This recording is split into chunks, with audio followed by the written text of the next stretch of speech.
기초양육 42번째 죽음이 주는 복, 부활이 주는 승리라는 제목입니다. 지금 우리가 창세기 32장 마지막 부분과 33장 전체 말씀을 읽었습니다. 야곱의 전 인생을 다시 한번 생각해 보게 하는 장면들인데요. 야곱이 태어날 때 형 에서의 다리를 붙들고 태어나서 속이는 자라는 뜻의 야곱이라는 이름을 갖게 됩니다. 그리고 형의 장자권을 빼앗고 아버지 이삭의 그 축복을 빼앗아서 그 문제 때문에 20년을 지금 밧다람에 있는 삼촌 라반의 집에서 종살이를 하다 오는 것입니다. 삼촌 집에서 얹혀 사는 상황이었기 때문에 그 뭐 접대받고 살지는 않았을 겁니다. 아무리 친척이라 하지만 거의 종처럼 그 집에 있는 재산들을 불리는 데 쓰임을 받았죠. 그리고 그 과정에서 결혼을 했고 자녀들을 낳았습니다. 그리고는 하나님의 은혜로 지금 이제 다시 고향으로 돌아오는 길입니다. 지난주에 우리는 이 두려움에 떨던 이 야곱이 야복강 나루에서 하나님과 하나님의 천사, 하나님의 사자라고 하는데 하나님과 씨름했다. 그러니까 다른 성경에 보면 하나님이라고 말을 하거든요. 호세아서에 보면. 그래서 이 야복 나루에서 하나님과 씨름하던 그런 장면을 우리가 살펴봤습니다.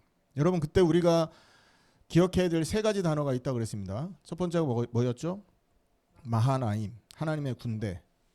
하나님의 언약 속에 있는 하나님의 그 섭리 안에 있는 사람은 이렇게 하나님의 보호를 받는 것이다. 하나님의 군대가 보이지 않게 앞서 있었던 거예요. 야곱은 두려워 떨고 초조한 상황이었으나 하나님은 하나님의 군대를 야곱에게 보내서 야곱을 보호하고 있었다라는 거죠. 이걸 믿었다면 사실은 두려워할 이유가 없었던 것입니다. 자, 두 번째 단어는 사리타라는 단어입니다. 싸우다, 싸움이라는 뜻인데 무엇을 싸웠습니까? 자기 자아를 내려놓는 싸움을 하나님이 긴 시간 동안 진행했다라는 거예요. 힘센 사람과 붙어서 여러분 씨름하지 않습니까? 5분 안에 결판 납니다. 제가 오늘 아침에 우리 와이프하고도 그런 얘기를 했는데 주짓수를 처음 딱 갔는데 있지 않습니까? 막 겨루다가 내가 어떻게 기회를 잡았어요. 상대방을 바닥에 눕혔어. 그리고 내가 위에서 탑 자세를 딱 취한 겁니다. 근데 그 다음에 할 게 하나도 기억이 안 나는 거예요. 이 사람은 어떻게 해야 되지? 멍하고 쳐다보고 있으니까 그 사람이 다시 되치기를 해서 나를 공격하더라고요. 여러분 이렇게 그 씨름은 단순간에 끝나는 건데 하나님이 밤새도록 지속하게 한 것은 뭐예요? 자기를 내려놓게 하기 위한 장면이었습니다. 그래서 그 씨름 이후에 어떤 일이 벌어졌죠? 하나님이 야곱의 허벅지 관절을 위골시킵니다. 탈골시켜요. 여러분 여기 허벅지 관절이 이렇게 뼈에서 어긋나면 사실은 힘을 쓸 수 없는 상태가 됩니다. 서 있기조차도 힘든 상황이 되거든요. 무슨 말인가 이해되시죠? 그리고는 야곱이 하나님을 붙들고 강권하는 겁니다. 하나님 나에게 은혜 주셔야 됩니다. 그러니까 이 씨름의 목적은 야곱의 자아를 무너뜨리기 위해서였죠. 그리고 나서는 하나님께서 야곱의 이름을 이스라엘로 바꿔줍니다. 하나님과 겨루어 이겼다. 그건 뭐냐면 모든 정체성이 바뀌어진 것을 말합니다. 그 상처의 순간에 하나님은 야곱을 새로운 인생이 되도록 전환시켜 주셨다라는 거죠. 옛 야곱은 죽고 새로운 이스라엘이 살아난 순간이었기 때문에 그런 것입니다. 아멘. 하나님과 겨루어 이긴 자라는 이 새 이름은요, 야곱 안에 어떤 영적인 축복이 회복됐음을 의미하거든요. 오늘 이 말씀을 통해서, 그래서 오늘은 이 본문 말씀을 통해서 우리는 이 야곱에게 일어난 이 사건, 그 이스라엘이라는 이름을 부여받고 얻어진 새로운 영적 축복의 결과들이 무엇인가를 살펴보려고 하는 것입니다. 신약적인 의미로 보면 이 야곱이 씨름을 한 이후에 이스라엘이라는 이름을 얻게 된 것은요, 신약적인 의미로는 옛 자아가 죽고 그리스도 안에서 새 생명이 살아나는 모습을 보여준 거거든요. 그렇기 때문에 오늘 이 본문에서는 이렇게 옛 자아가 죽고 새 생명이 살아난 이 축복, 이런 사람은 얼마나 큰 복을 얻게 된 것인가라는 내용을 한번 생각해 보려고 하는 것입니다. 첫 번째입니다. 야곱의 씨름입니다. 하나님이 창세기 32장 24절에 보면 사람의 모습으로 야곱을 찾아오셨고요. 밤새 씨름을 했죠. 그리고 시간이 흐르고 동틀 무렵 되었을 때 야곱은 이기지 못하는 듯 보이다가 허벅지 관절이 부러지 이렇게 탈골되면서 부상을 입게 됩니다. 그리고는 더 이상 힘을 쓸 수 없는 상태가 되죠. 평생을 속이는 자로 곤모술수로 자기의 목적을 이루기 위해서 애썼던 이 야곱은 인생의 처음으로 한계를 마주하게 된 것입니다. 하나님이라는 어마어마한 힘 앞에서 야곱은요, 자기의 능력의 한계를 인정하고 하나님 앞에 항복을 하는 모습이 된 것이죠. 그 순간에 야곱은요, 철저히 깨진 사람이 된 것입니다. 그리고 철저히 부상당한 사람이 되었다는 거예요. 이게 바로 달라진 야곱의 모습이라는 거예요. 이 달라진 태도로 하나님께 매달렸어요. 28절에 보면 나로 가게 하지 이 뭐라 말하냐, 여러분 32장 28절을 한번 같이 봅시다. 그가 이르되 내 이름을 다시는 야곱이라 부를 것이 아니요 이스라엘이라 부를 것이니 이는 내가 하나님과 및 사람들과 겨루어 이겼음이라, 이렇게 말하잖아요. 새로운 이름을 하나님이 야곱에게 선포해 주신 것입니다.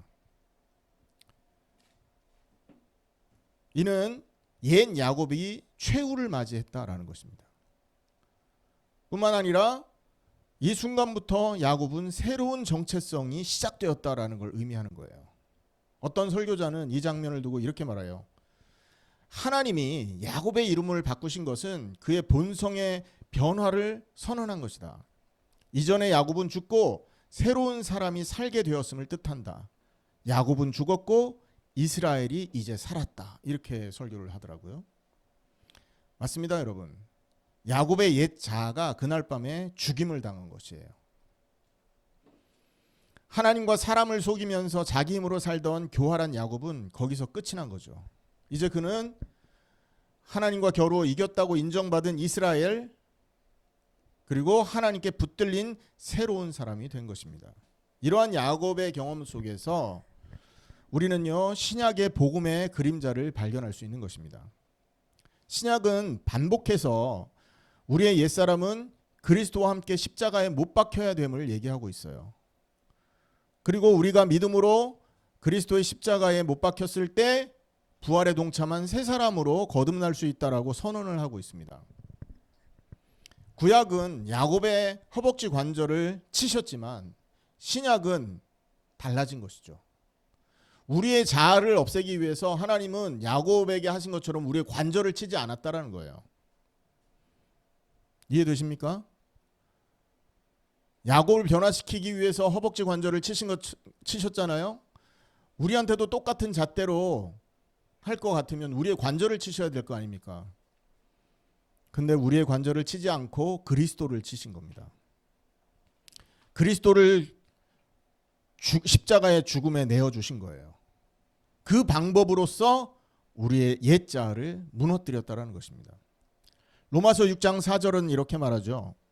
그러므로 우리가 그의 죽으심과 합하여 세례를 받음으로 그와 함께 장사되었다. 세례는 죽음을 의미한다 그랬죠. 물에 들어가는 것, 그 세례에서 물에 들어가는 것은요, 죽음을 의미합니다. 그리고 그 세례 받을 때 다시 물에서 일으키는 것, 그것은 부활을 의미합니다. 새 생명을 얻었다. 이전 사람은 없어졌고 새로운 사람으로 너는 태어난 것이다 라는 것을 의미하는 의식이 세례 의식이란 말이에요. 그래서 로마서 6장 4절에서 그리스도의 죽으심과 합하여 세례를 받았다라는 것은 너희가 그와 함께 장사되었다라는 것이다 라는 말을 하는 겁니다. 아멘.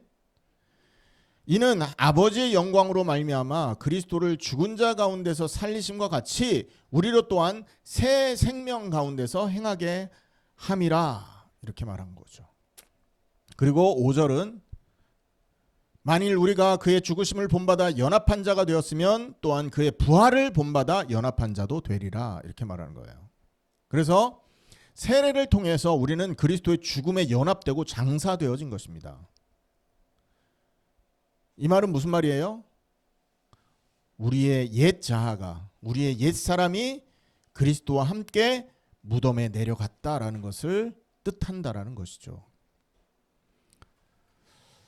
더 나아가서 그걸로 끝나는 것이 아니죠. 그분의 부활에 연합하게 되는 것입니다. 우리의 옛 자아가 그리스도와 함께 장사되고 죽음에 간 사실을 받아들이는 자들은 그리스도가 부활하신 것처럼 우리도 그분의 부활에 연합할 기회가 생긴다는 겁니다. 우리도 새로운 생명으로 일으킴을 받았다라는 뜻이 되는 것이죠. 아멘. 골로새서 2장 12절 역시 동일한 진리를 말하는데요. 골로새서 2장 12절에 이렇게 말합니다. 너희가 세례로 그리스도와 함께 장사된 바 되고 또 죽은 자들 가운데서 그를 일으키신 하나님의 역사를 믿음으로 말미암아 그 안에서 함께 일으키심을 받았느니라.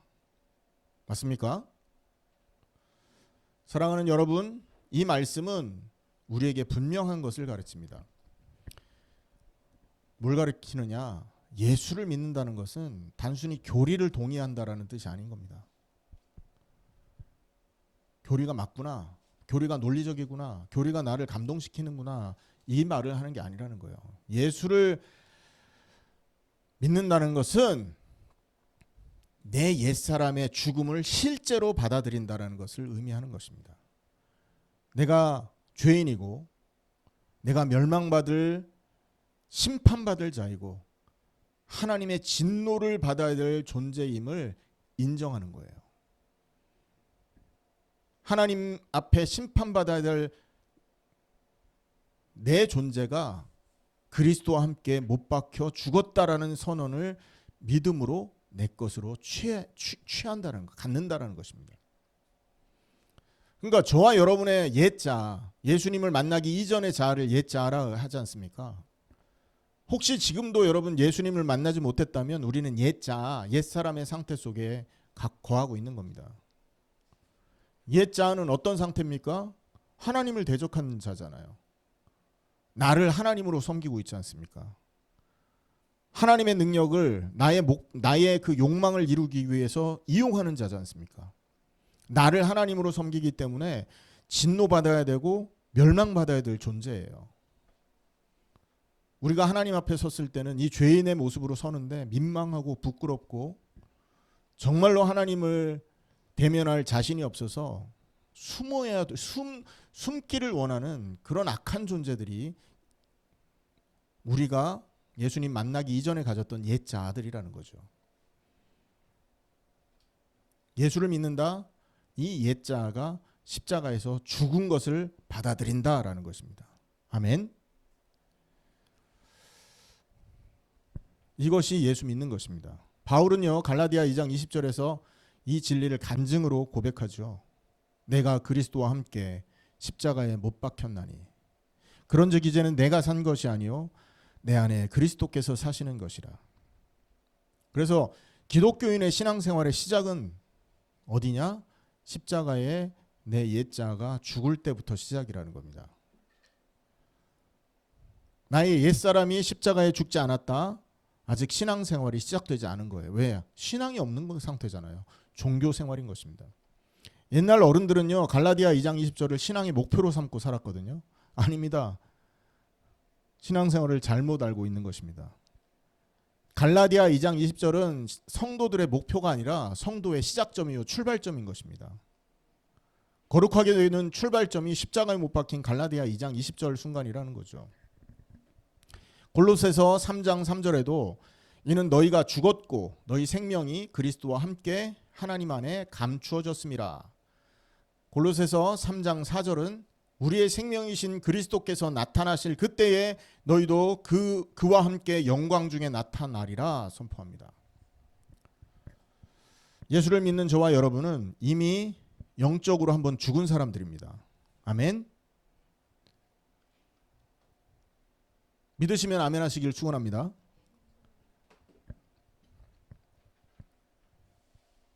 영적으로 한번 죽은 사람들이라는 거예요. 옛 생명은 끝나고 이제는 내 안에 그리스도의 생명이 시작된 상태라는 거죠. 야곱은 야복강가에서 평생 하나님을 만나고는 평생 다리를 저는 사람이 됩니다. 31절 보세요. 32장 31절에 그가 분이엘을 지날 때 해가 돋았고 32장 31절이죠. 그의 허벅다리로 말미암아 절었더라 이렇게 말하죠. 절뚝거리는 걸음걸이를 갖게 된 겁니다. 다리가 불편해진 거죠. 하지만 이 절뚝거리는 걸음걸이는 자기의 약함과 하나님을 만난 사건을 기억하게 하는 도구가 될 수밖에 없었다라는 겁니다. 그래서 이 상처는 야곱에게는 저주가 아니라 복이 되는 것입니다. 맞습니까? 이때부터 야곱은요 하나님 앞에 겸손한 사람이 되었고 하나님을 의지하는 사람이 된 것이죠. 우리도 마찬가지입니다, 여러분. 내 힘이 꺾이고 내 자아를 무너뜨리는 것은요. 그리고 하나님을 의지하게 되는 체험은 굉장히 아픈 상태, 그러니까 아플 것입니다. 하지만 그 하나님을 의지하게 되는 그 체험 때문에 우리가 십자가에 죽는다라는 이 아픈 체험은 굉장히 복된 일이 된다라는 것이에요. 고린도후서 4장 10절에서 11절에 이런 말씀이 있죠. 우리가 항상 예수 죽인 것을 몸에 짊어짐은 예수의 생명도 우리 몸에 나타나게 하려 함이라. 우리 살아있는 자가 항상 예수를 위하여 죽음에 넘기움은. 아멘. 우리 살아있는 자가 항상 예수를 위해서 죽음에 넘기움은. 그 죽음에 넘겨졌다고 그래서 이 사도 바울이 죽지는 않았지 않습니까? 이 죽음은 십자가의 죽음을 말하거든요. 예수의 생명이 또한 우리 죽을 육체에 나타나게 하려 함이라. 그렇습니다. 예수님의 죽음을 내 삶에 짊어지고 산다는 것은 뭘 의미하느냐? 옛 자에 대해 죽은 자로 여기고 산다라는 것입니다. 이럴 때 예수의 생명이 우리 죽을 육체 가운데 나타난다. 그것이죠. 야곱의 허벅지 그 관절을 탈골시킴으로 말미암아 자신의 옛 힘은 없어졌어요. 하지만 그 약한 육신에 하나님의 능력이 머물게 된 것입니다. 아멘입니까? 이것이 은혜요? 복인 것입니다. 십자가에서 우리가 그리스도와 함께 장사 지냈다라는, 그리스도와 함께 죽었다라는 이 죽음은 복된 죽음이 되는 것입니다. 큰 응답 있기를 예수님의 이름으로 축원합니다. 아멘 하시기 바랍니다. 맞습니다. 두 번째입니다. 변화된 삶의 열매예요. 지금 야곱이 씨름을 통해서 지금 새 사람으로 선포되었고 옛 자아가 그날 밤에 하나님과의 관계에서 죽음에 넘겨졌단 말이에요. 자, 그럼 그걸로 끝났냐라는 거잖아요. 아닙니다. 야곱은 이 사건 이후 큰 변화가 생깁니다. 첫째는요, 이름이 바뀌었죠. 이스라엘로 바뀌고. 그리고 그래서 이제 그리고 또 두 번째는 다리를 저는 사람이 됩니다. 약한 자가 된 거죠. 이렇게 약한 상태로 다음 날 아침에 에서를 맞이하러 나가는 겁니다.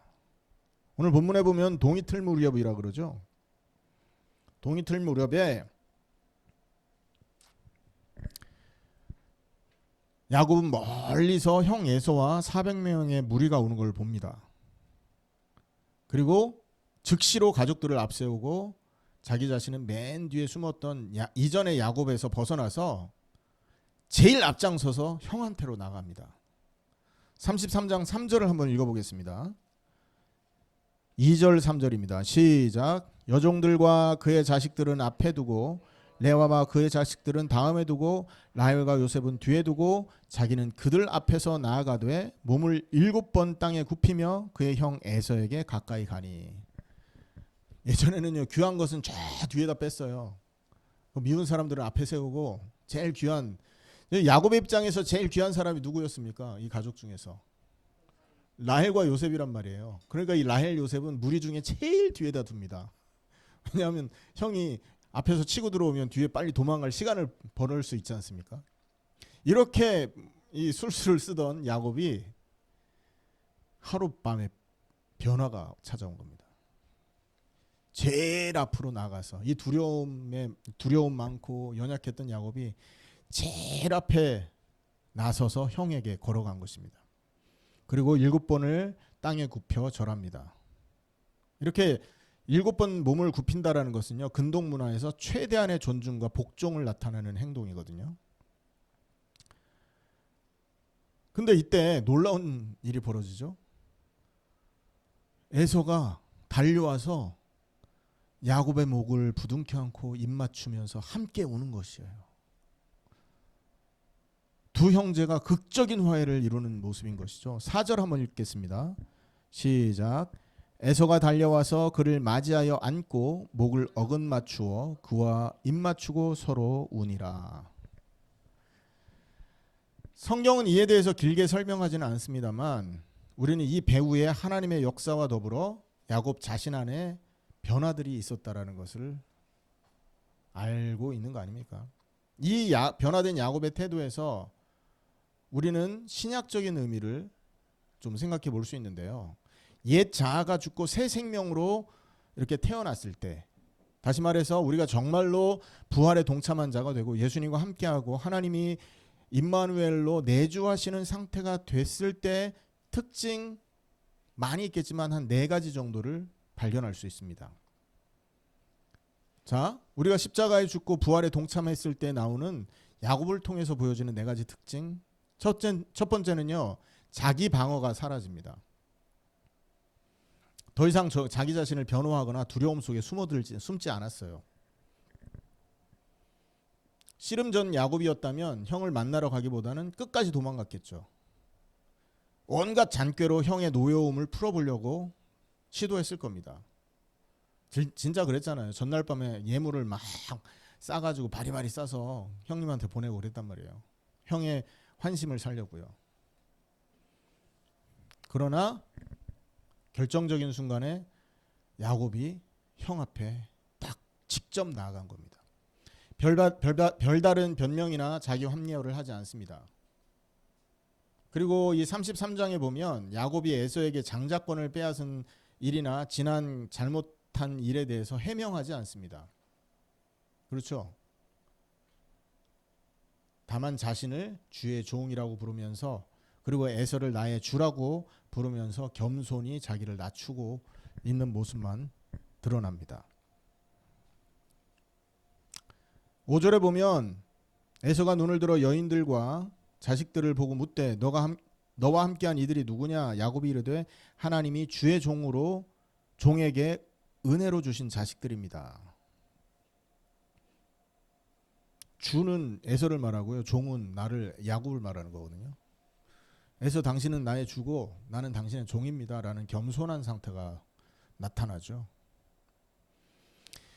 이 말은 야복강가에서 자기를 낮춘 씨름 이후에 옛 야곱이 가졌던 교활한 자기 방어 본능이 사라져버린 것을 의미합니다. 이게 우리가 예수님과 함께 죽었을 때 나타나는 거거든요. 더 이상 자기를 주장하지 않는다라는 거예요. 그리고 우리와 함께 하시는 나 대신 내 인생을 살아주고 계시는 그리스도에게 나를 맡기게 되는 겁니다. 아멘. 여러분, 내가 내 인생을 내 주장대로 살아가는 게 좋겠습니까? 그게 인생의 성공을 가져다 주겠습니까? 아니면 예수님에게, 전능하신 하나님에게 내 인생을 맡기고 그를 쫓아가는 게 우리의 인생의 성공을 가져다 주겠습니까? 뭐 성공 실패라고 말을 해서 좀 그렇지만 하나님 앞에서 생각해 보세요. 누구의 인생이 바른 인생이겠습니까? 당연한 거 아닙니까? 하나님의 그 능력을 의지하고 그분을 쫓는 게 하나님 앞에 바른 인생인 거예요. 맞죠?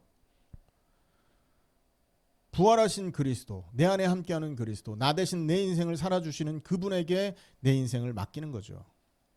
복음 안에서 우리는 더 이상 스스로 의롭게 보이려고 애쓰지 않습니다. 맞습니까? 왜? 의롭게 보이려고 애쓰던 옛사람은 없어졌잖아요. 십자가에서. 이미 내 옛사람이 죽어 없어졌기에 그 죽어 없어진 나의 옛사람을 포장하거나 그 옛사람을 보호하려고 애쓰지 않아도 된다는 거예요. 죽어 없어진 시체를 뭘 자꾸 분칠을 하고 화장을 칠할 겁니까? 아니잖아요. 그래서 이 에서를 만났을 때 자기 방어가 사라진 야곱의 이 모습은 우리가 예수님과 함께 죽었을 때 나타나는 그 모습과 닮아 있다는 거예요. 아멘. 두 번째입니다. 자연스러운 겸손이 나타나요. 그토록 교만하고 자기 주장이 강했던 요셉이 형 앞에서 한없이 겸손한 사람이 되죠. 이것은요, 억지로 꾸며낸 겸손이 아닙니다. 마음으로부터 우러나온 낮아짐이었습니다. 하나님 앞에서 이미 철저히 깨어졌잖아요.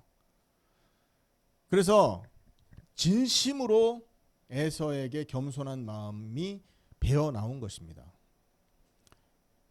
형에게 받은 은혜를 과장 때리만큼 높이 평가하잖아요. 10절에 보면 형님의 얼굴을 하나님 얼굴 보듯 합니다. 그죠? 형님을 하나님처럼 높이고 자기는 한없이 낮아집니다. 종으로서. 나는 종입니다. 이렇게 말할 정도로. 이런 겸손은 이전에 야곱한테 있었습니까? 없었습니까? 이런 겸손은 야곱에게 절대 찾아볼 수 없었던 덕목이었어요. 그래서 우리가 보면 이 야곱의 이 겸손은 옛 자아가 깨어질 때 생기는 열매 중에 하나다라고 볼 수 있는 것입니다. 우리가 십자가 앞에 설 때 내 공로가 완전히 무너지게 되는 거 아닙니까? 우리가 십자가 앞에 설 때는 오직 하나님의 은혜만 의지하게 되는 거 아닙니까? 왜? 우리가 십자가에 선다는 자체가 나는 죽을 죄인이라는 걸 인정했기 때문에 서게 되는 거잖아요. 나는 하나님 앞에서 정말 멸망받을 자입니다라는 걸 인정했기에 십자가 앞에 서는 것입니다. 그래서 십자가에 죽었다라면 실제로 내 공로가 무너지고 하나님만 의지하는 사람이 되는 거죠. 그래서 다른 사람 앞에서도 높아지려고 하지 않습니다. 왜냐하면 예수님을 통해서 우리가 하나님 만났기 때문에, 그리고 나는 없어지고 내 안에 하나님의 겸손의 상징인 그리스도가 와 계시잖아요. 맞습니까? 하늘 보좌를 버리고 우리를 위해서 이 땅에 내려오신 그 겸손의 대표자이신 그리스도가 내 안에 나를 위해 살고 계시는데 어떻게 내려낸다? 아직 죽지 않았다라는 거일 가능성이 큽니다. 그래서 자연히 사람 앞에서 다른 사람 앞에 높아지려고 하지 않고 진심 어린 겸손과 진심 어린 섬김의 모습이 나타나게 된다는 겁니다. 아멘. 자, 야곱에게 세 번째 은혜가 나타나는데 화해와 평강의 열매입니다. 예상치 못한 화해가 지금 일어났잖아요. 맞습니까? 이것은 하나님이 주신 은혜의 결과예요. 동시에 야곱 자신이 변화했기 때문에 가능해졌던 일이기도 한 것이죠. 야곱이 변화되니까 하나님이 에서의 마음을 변화시켜버린 거예요. 에서의 마음을 움직이셨다는 거죠. 원수 같았던 형제가 포옹하고 서로 끌어안고 우는 역사가 벌어진 겁니다. 잠언서 16장 7절에 이런 말씀이 있어요. 원이 화목하면 그 사람과 원수라도 화목하게 되느니라. 하나님과 화목하고 자기 자신이 변하니까 형과의 화해도 열매로 찾아온 거죠. 이전에 야곱은 에서의 분노를 사서 도망자의 신세였지만 이스라엘은 그 자기를 죽이려고 했던 형과 화평을 누렸습니다.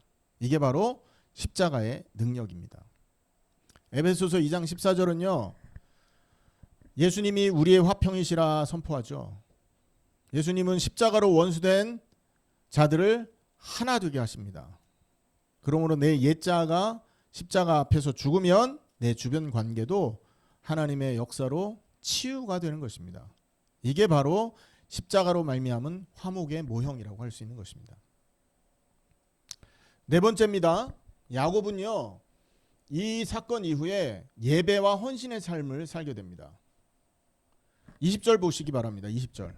33장 20절 시작. 거기에 제단을 쌓고 그 이름을 엘렐로헤 이스라엘이라 불렀던 엘렐로헤 이스라엘.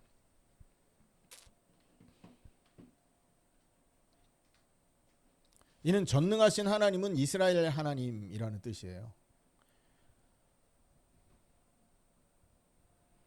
하나님, 이스라엘의 하나님. 전능하신 하나님은 이스라엘의 하나님입니다. 야곱, 즉 이스라엘이 하나님을 자기 삶의 주인으로 모셨음을 나타내는 모습이죠. 드디어 야곱은 약속의 땅에 돌아와서 가장 먼저 예배의 제단을 쌓은 것이죠. 옛 야곱이 아니라 새 이스라엘이 보여준 첫 행동이 뭐냐? 하나님께 예배하고 헌신을 드리는 것이었다는 겁니다. 이 말은 무슨 말일까요? 하나님 앞에 예배한 이 모습의 의미는 이제 내 인생은 내 것이 아니고 하나님은 나의 하나님이다라는 고백이 된 거예요. 더 이상 오늘부터의 나의 인생은 내 인생이 아닙니다. 하나님 것입니다. 자신이 붙들었던 모든 것을 내려놓은 모습이라는 거죠. 그리고 하나님은 새롭게 태어난 이스라엘의 인생을 다스리시는 분이다라는 걸 인정하는 모습이에요. 이게 예배로 드러난 것입니다. 그래서 여러분, 이 참된 예배는요, 내가 변화됐을 때 흘러나오게 되는 겁니다. 내가 누구인지 깨달을 때 진정한 예배자가 되는 거죠. 야곱은 새 이름 이스라엘을 받고 나서야 비로소 하나님을 나의 하나님으로 모시고 예배하는 사람이 된 거잖아요. 우리도 마찬가지인 겁니다. 내 옛자가 죽고 그리스도 안에 새 사람이 되어버린 정체성이 있어야 그때 참된 예배가 시작된다는 거죠. 예배는 뭐냐? 내가 죽었음을 인정하는 겁니다. 아멘. 죽은 나의 인생을 하나님이 그리스도로 새 생명을 허락하셨음을 선포하는 게 예배입니다. 그리스도 통해 새 생명 얻었음을 예배를 통해 선포하는 거죠. 그리고 내가 하나님을 의지하고 나는 하나님의 통치 아래에 있습니다를 여러분 나타내는 게 예배예요. 사람을 예배한다고 생각해 보세요. 만약에 여기 온유가 있는데 온유가 우리 이상일 집사님을 매일 예배한다고 생각해봐. 이상하죠? 사람이 사람을 예배하는 거 정말 이상한 것입니다. 왜냐하면 그 사람은 우리를 책임질 수 없는데 뭐예요? 당신은 나의 주인이고 당신은 내 인생을 주관하는 자라는 행위를 하는 거 아닙니까? 있을 수 없는 일입니다. 그래서 이단들이 교주들을 예배하고 하는 거 있지 않습니까? 이것처럼 어리석은 게 없는 거예요. 사람은요, 인간을 주관할 수 없습니다. 내 인생은 하나님 손에 붙들려 있거든요. 그래서 야곱이 제단을 쌓으면서 이렇게 하나님을 나의 하나님으로, 전능하신 하나님으로 선포할 수 있었던 것이죠. 변화된 사람, 십자가와 함께 죽은 사람만이 진정한 예배가 시작될 수 있는 겁니다. 베드로전서 2장 9절의 말씀입니다. 너희는 택하신 족속이요 왕 같은 제사장들이라. 이는 너희를 어두운 데서 불러내어 그의 기이한 빛에 들어가게 하신 이의 덕을 선포하게 하려 합니다. 우리는 새 신분을 얻었잖아요. 그리스도를 통해서. 그 새롭게 얻은 신분 중에 제사장 신분이 있는 거예요.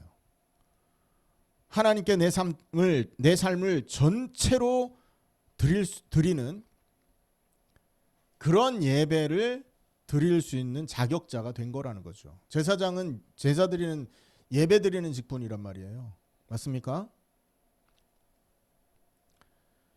야곱이 제단을 쌓고 하나님께 영광 돌렸듯이 자아가 깨진 사람은요, 오직 하나님께만 영광 돌리며 예배하게 되는 것입니다. 그의 삶의 방향이 완전히 달라진 것이죠.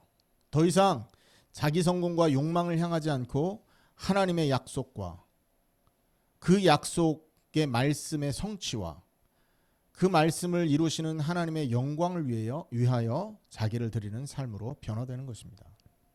맞습니까, 여러분? 이것이 오늘 본문에서 야곱이 야복강가에서의 사건 이후에 보여준 열매의 모습입니다. 이것처럼 야곱의 변화된 모습에서 우리가 확인했듯이 옛사람이 죽고 새 삶을 살게 되면 우리의 삶에도 겸손이 열매로 나타나고 화평이, 예배가, 헌신이 아름다운 열매들로 맺히기 시작하는 것입니다. 이것은 우리의 노력으로 억지로 만들어내는 열매가 아닙니다. 내 안에서 그리스도께서 사시기 때문에 자연히 맺혀지는 성령의 열매라는 것이에요. 맞습니까? 내 안에 내가 죽어 없어지고 나를 대신해서 예수님이 나의 인생을 사니까 그 예수님의 모습이 내 인생을 통해서 투영이 되는 거죠. 그것이 겸손이요, 화평이요, 예배요, 헌신이 되는 것입니다. 갈라디아 5장 22절에 여러분 성령의 9가지 열매 기억하십니까? 사랑, 희락, 화평, 오래 참음, 자비, 양선, 충성, 온유, 절제. 이것도 언제 일어나냐? 내 성품이 죽을 때 성령께서 주시는 열매에 성령이 내 인생을 주관할 때 나타나는 성품들이라는 거예요. 하늘에 미랄이 떨어져서 죽지 아니하면 많은 열매를 맺을 수 없다라고 말씀하셨잖아요. 내가 죽지 않으면 이 열매는 올 수가 없는 거라는 걸 기억하셔야 됩니다. 야곱은요, 자기 중심적인 교만, 시기, 속임수 같은 옛 성품이 꺾이고 나자 비로소 이러한 성령의 열매들이 나타나기 시작했던 거예요. 우리도 날마다 우리의 자아를 십자가에 못 박을 수 있어야 되는 것입니다. 그때 성령이 우리 자신을 변화시켜 주시는 거죠. 내가 십자가에 죽는다, 이것도 성령의 은혜입니다. 그걸 믿는 것도. 맞습니까? 아직도 우리는 베델에서 야곱이 하나님을 만난 정도의 체험만 하고 있는지 몰라요. 그러면 어떻게 해야 됩니까? 20년을 고생해야 되잖아요. 우리 자아를 꺾기 위해서 20년이 필요했던 겁니다. 우리가 지금부터 해야 될 기도는 뭐냐? 나 하나님 압니다. 십자가에 죽어야 되는 거 압니다. 하지만 내 자신을 십자가에 못 박는 거 아직 안 됩니다. 성령께서 도우셔서 이 말씀대로 내 인생에 십자가에 장사되어지는 실제 역사를 허락해 달라고 기도할 수 있어야 되겠죠. 정말로 십자가와 함께 우리가 연합하게 된다면 그 순간 이 성령의 열매들이 우리 인생 속에 나타나게 되는 것입니다. 결론입니다. 여러분, 이 변화된 야곱의 이야기는요, 우리의 소망인 것입니다. 내 성품이 여전히 야곱같이 이기적이고 완고해서 인간관계에 갈등이 많고 참된 예배의 기쁨을 누리지 못한다고 느껴집니까? 그렇다면 십자가 앞에 나가기를 축원합니다. 내 옛 자아는 멸망받을 자아입니다. 지옥불에 타서 없어질 자아라고요. 그걸 붙들고 평생을 살지 않습니까? 지옥 형벌을 면할 수가 없게 되는 것입니다. 아프지만 괴롭지만 십자가 앞에 우리 자신을 내어놓아야 되는 것입니다. 그렇게 될 때 옛 본성은 없어지게 되고 부활의 새 생명을 얻게 되는 겁니다. 부활의 새 생명을 얻어야 아름다운 열매가 따라오게 되는 것이고, 내 옛 자아가 죽은 만큼 그리스도의 향기가 나를 통해서 풍겨나오고 나를 통해서 낮아진 겸손한 예수님을 드러내는 놀라운 증거들이 나타나게 되는 것입니다. 이러한 야곱의 축복이 저와 여러분의 인생 속에 가득 넘쳐날 수 있기를 예수님의 이름으로 축원합니다. 기도하겠습니다.